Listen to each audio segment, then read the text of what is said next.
जब जिंदगी सब छीन लेती है, रोटी, नींद, उम्मीद, तब इंसान के पास दो ही रास्ते बचते हैं, हार मान लेना या विश्वास रखना।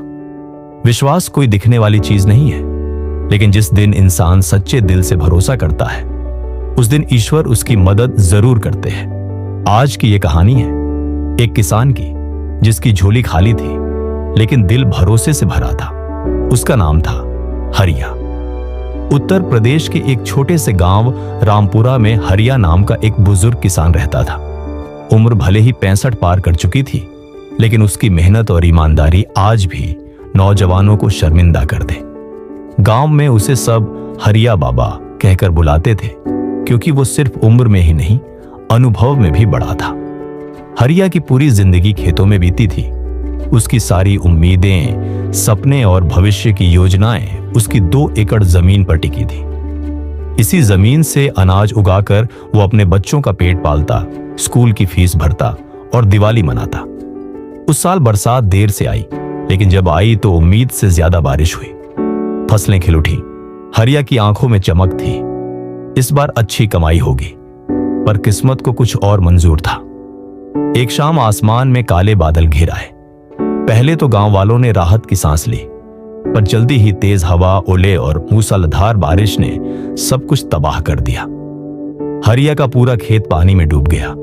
गेहूं की बालियां बिछ गईं, मिट्टी दलदल में बदल गई। सुबह तक सब खत्म हो चुका था।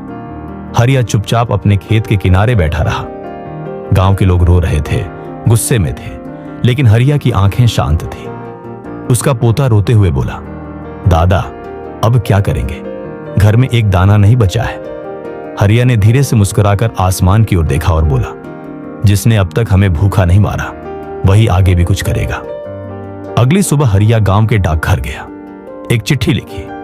उसके अक्षर कांप रहे थे, लेकिन भाव बहुत मजबूत थे। चिट्ठी का विषय कुछ ऐसा था, प्रिय भगवान, मेरा सब कुछ उजड़ गया है, खेत, फसल, उम्मीद, सब कुछ। लेकिन मुझे पता है आप मुझे कभी अकेला नहीं छोड़ेंगे। मुझे बस 5000 रुपये चाहिए, ताकि अगली फसल के लिए बीज ले सकूं और बच्चों को भूखा न सुलाना पड़े। आपका अपना हरिया। डाकपाल पहले तो चिट्ठी पढ़कर हंस दिया, लेकिन फिर उसकी आंखें नम हो गई। उसने गांव के कुछ शिक्षकों, दुकानदारों और दोस्तों से बात की। मिलजुल कर सबने मिलाकर 3000 रुपये इकट्ठा किए और एक लिफाफे में रखकर भेज दिए, भगवान के नाम से। 3 दिन बाद हरिया को वो लिफाफा मिला। उसने पैसे गिने। 3000 रुपये थे। उसकी आंखों में आंसू थे, लेकिन गुस्सा भी। वो फिर डाकघर गया और एक और चिट्ठी लिखी। उसमें लिखा था, भगवान, आपने मेरी बात सुनी, इसके लिए धन्यवाद। लेकिन अगली बार अगर पैसे भेजें तो कृपया डाकघर वालों के जरिए मत भेजिएगा। लगता है उन्होंने 2000 रुपये बीच में ही रख लिए। आपका भरोसेमंद हरिया। गांव के डाकपाल ने वो चिट्ठी पढ़ी और मुस्कुरा दिया।